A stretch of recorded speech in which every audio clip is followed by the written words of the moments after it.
नमस्ते, हमारे YouTube channel मंथन हिंदी में आपका स्वागत है।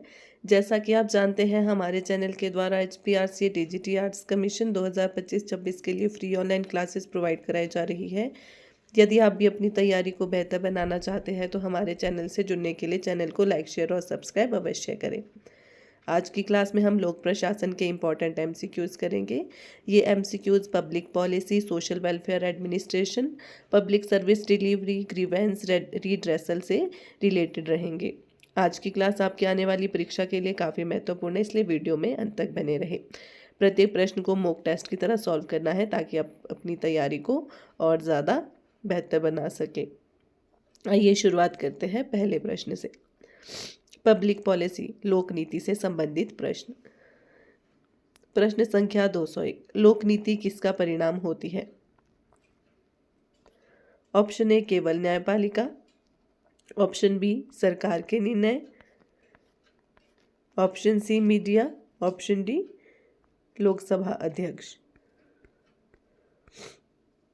लोक नीति किसका परिणाम होती है?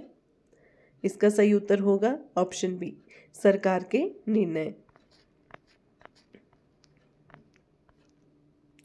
पब्लिक पॉलिसी, लोक नीति सरकार द्वारा लिए गए निर्णय या कार्यनीति है। प्रश्न संख्या 202, भारत में लोक नीति का अंतिम स्वरूप कौन तय करता है? ऑप्शन ए निर्वाचन आयोग, ऑप्शन बी संसद, ऑप्शन सी केंद्र सरकार, ऑप्शन डी राज्य सरकार। इसका सही उत्तर है ऑप्शन नंबर सी केंद्र सरकार।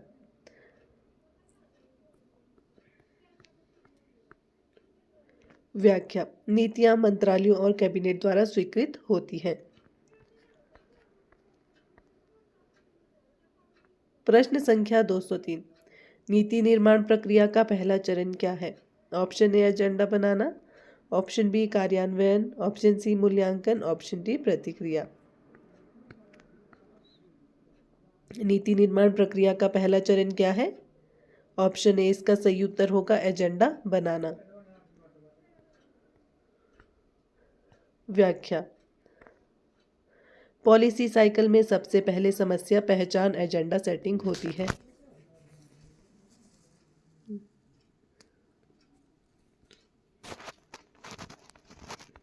अगला प्रश्न है, नीति का कार्यान्वयन कौन करता है? ऑप्शन ए न्यायालय, option B police, option C प्रशासन और नौकरशाही, ऑप्शन डी मीडिया। नीति का कार्यान्वयन कौन करता है? प्रशासन और नौकरशाही। ऑप्शन सी इसका सही उत्तर होगा। व्याख्या, IAS विभाग और एजेंसियां नीति लागू करती है।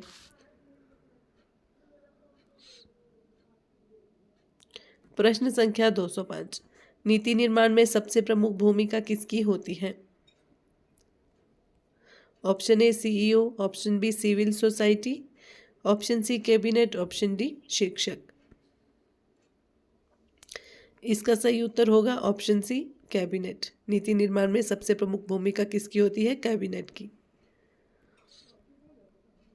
कैबिनेट प्रमुख नीति निर्माण निकाय है। प्रश्न संख्या 206, योजनाओं के लिए बजट स्वीकृति कौन करता है?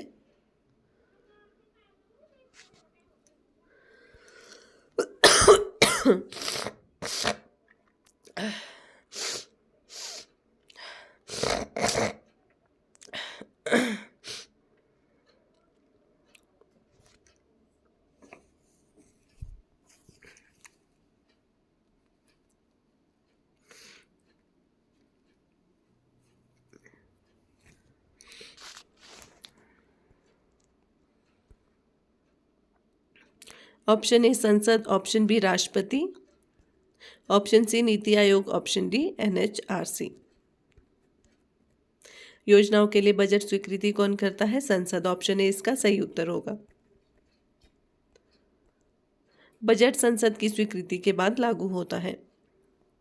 अगला प्रश्न है, नीति आयोग किससे संबंधित है? ऑप्शन ए नीति निर्माण और योजना, ऑप्शन बी न्याय, ऑप्शन सी कर संग्रह, ऑप्शन डी रक्षा। इसका सही उत्तर होगा ऑप्शन नंबर ए नीति निर्माण और योजना। नीति, नीति प्लस सहकारी संघवाद प्लस विकास। अगला प्रश्न है नीति निर्माण का अंतिम चरण क्या है?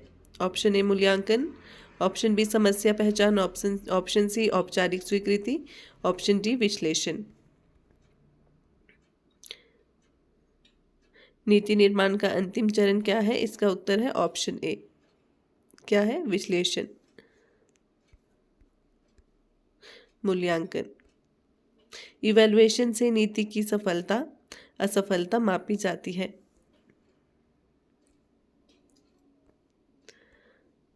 प्रश्न संख्या 209, भारत में आर्थिक नीति जारी कौन करता है? Option A RBI, option B वित्त मंत्रालय, option C supreme court, option D UPSC. आर्थिक नीति कौन जारी करता है? वित्त मंत्रालय। ऑप्शन बी इसका सही उत्तर होगा। प्रश्न संख्या 210, जननी नीति मैटरनिटी पॉलिसी किस विषय से संबंधित है? ऑप्शन ए पर्यावरण, ऑप्शन बी महिलाओं के अधिकार, ऑप्शन सी कर प्रणाली, ऑप्शन डी सेना। जननी नीति किस विषय से संबंधित है? महिलाओं के अधिकार से संबंधित। ऑप्शन बी इसका सही उत्तर होगा।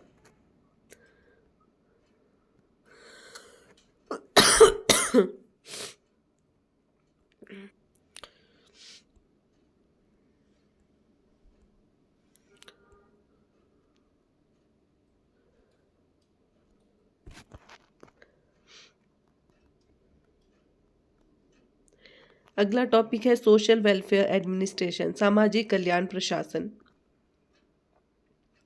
प्रश्न संख्या 211, सामाजिक कल्याण प्रशासन का मुख्य उद्देश्य। ऑप्शन ए टैक्स बढ़ाना, ऑप्शन बी कमजोर वर्गों का उत्थान, ऑप्शन सी उद्योग बढ़ाना, ऑप्शन डी सेना बढ़ाना। सामाजिक कल्याण प्रशासन का मुख्य उद्देश्य है कमजोर वर्गों का उत्थान। ऑप्शन बी इसका सही उत्तर होगा।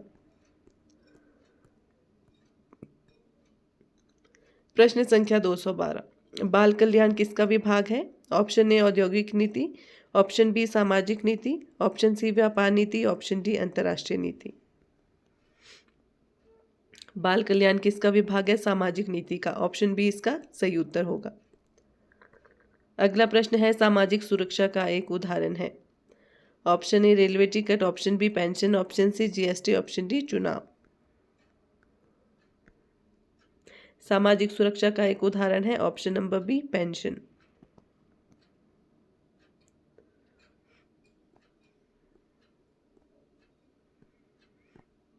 अगला प्रश्न है सामाजिक कल्याण मंत्रालय किसके लिए है? ऑप्शन ए केवल छात्रों के लिए, ऑप्शन बी समाज के कमजोर वर्गों के लिए, ऑप्शन सी सेना के लिए, ऑप्शन डी खेल के लिए। सामाजिक कल्याण मंत्रालय किसके लिए है? समाज के कमजोर वर्गों के लिए। ऑप्शन बी इसका सही उत्तर होगा। अगला प्रश्न है दिव्यांगजनों के अधिकार अधिनियम कब आया? Option 1995, option B 2000, option C 2016, option D 2020 में। दिव्यांगजनों के अधिकार अधिनियम ये आया है 2016 में। ऑप्शन सी इसका सही उत्तर होगा। अगला प्रश्न है सामाजिक नीति किसे प्रभावित करती है? ऑप्शन ए समाज, ऑप्शन बी केवल उद्योग, option C police, option D केवल विदेश नीति।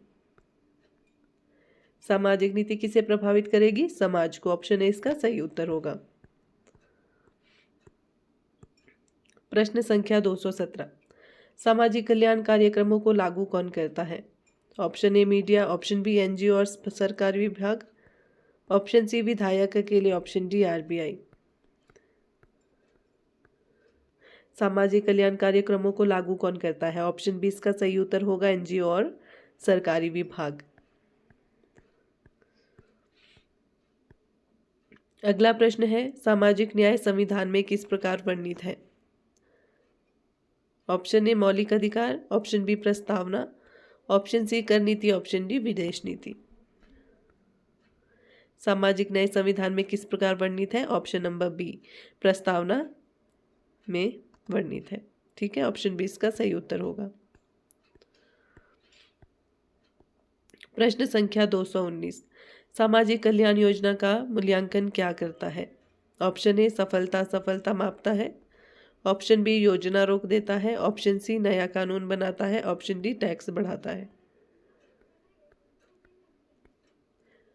सामाजिक कल्याण योजना का मूल्यांकन क्या करता है? सफलता असफलता मापता है। ऑप्शन ए इसका सही उत्तर होगा।